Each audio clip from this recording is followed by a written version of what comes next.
back, everybody. So today we're going to have the next tasting of my base porter. And to me, this is the base of base porters.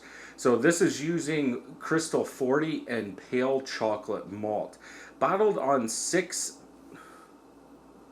why does it say 633? Oh, it's backwards. Okay, that makes more sense. Because I always go what malts are in there, then I do the date, then I do the ABV. And on this one, I switched it. It's actually, I had 6.33% ABV, then I crossed that out, and I put 130, and then I put 6.53 ABV. So I must have had them mixed up. So that is 1/3 of 2021. So we're, let's say, 9 months into this. Kind of high ABV. I don't remember this. I never look at the other ones in the other tasting videos before I try another tasting. Usually after I'm done drinking them, I'll go back and check them out. Let's go ahead and open this. Good hiss, good smoke, and we're going. So that's the second one. I wonder if it's the lighter malts, and just it's using 4 of the small pearl carbonation tablets. Maybe because it's more watery. I don't know. But yeah, there was another one that I just did. I don't even remember which one it was that started going up. Okay, I can clean up my mess now. So let's get into this. Tannish colored head, pretty much all medium to big bubbles in here. They are dissipating and smaller ones are coming up. From that pour, about 1.5 fingers of head bubbles on the side are spread apart like dish soap. For the color, yeah, very light brown in color. You guys are seeing it darker than I am, but yeah, this is definitely lighter. I've done 3 or 4 of the other porters, and yeah, this is lighter than all of them. Lots and lots of bubbles coming up, but as we know, it's overcarbed right now. Let's go ahead and smell. Light roasted malt, very light coffee.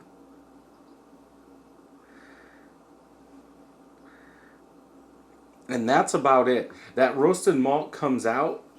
Maybe a little sweetness, caramel, more on the side of a brown, like a toffee caramel brown with just a little bit of roasted, like extra roasted malts in there. Which I was kind of thinking with that pale chocolate, because the SRM is a lot lower, it would be more in that brown category.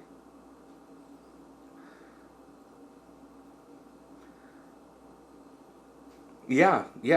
More like very basic brown, a touch of like toffee caramel with a little bit of roasted malt. Let's go ahead and taste.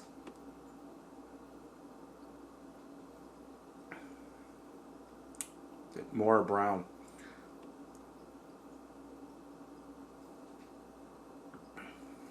I almost get all caramel toffee out of this.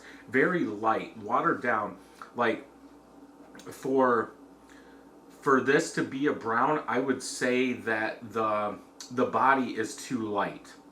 Like I would want a little thicker body for a brown versus a porter.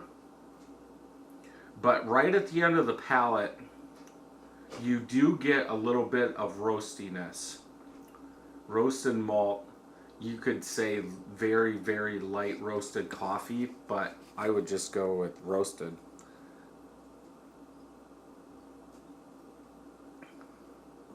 Very light bodied.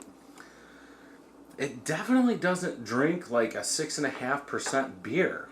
Like the body, like it is light, but it's almost like, okay, it over attenuated. I left it on the yeast too long. It ate more, body's lighter, and this is what you're left with.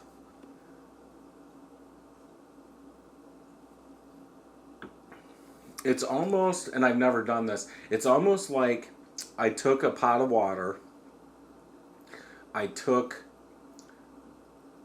a little like brown SRM malts, crushed them up, put them in a bag, dunked them for 2 minutes, took it out, and then I put like a Crystal 40 or a Crystal 60 in there for like a half hour. That's what you're left with. I've never done it, but that's in my brain. That's how I'm going. That's what this would be. Not bad, but I would call this a very light brown. Like, I almost think, yeah, it would turn it into a porter. I was going to say, you could take this recipe, put cold brewed coffee in there, and be good. But I don't know how well that would turn out with that toffee caramel in there. Yeah, this one, it's a winner. It's not what I'm looking for, though. We're trying to make these so that way we can find a base that I like to add more stuff to, and this isn't it. The base isn't strong enough. So if you enjoyed this video, check some more out over here. And until next time, happy brewing.